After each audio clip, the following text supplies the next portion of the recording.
काँग्रेस प्रणित UPA सरकारने हिंदू दहशतवादाचा भगव्या दहशतवादाचा जो खोटा नरेटिव्ह सेट करण्याचा प्रयत्न केला होता आणि निवडणुकीमध्ये अल्पसंख्याकांचं लांगुल चालन करण्याकरता हिंदू आतंकवाद आहे, भगवा आतंकवाद आहे, अशा प्रकारचा जो प्रचार आणि प्रसार केला होता तो आज किती खोटा होता हे उघड झालेलं आहे।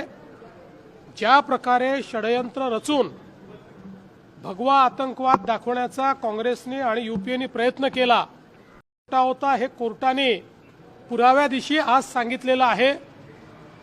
खरं म्हणजे ज्यांच्यावर त्यांनी कारवाई केली त्यांची तर त्यांनी माफी मागितलीच पाहिजे, पण सगळ्यात महत्त्वाचं संपूर्ण हिंदू समाजाची काँग्रेसने माफी मागितली पाहिजे।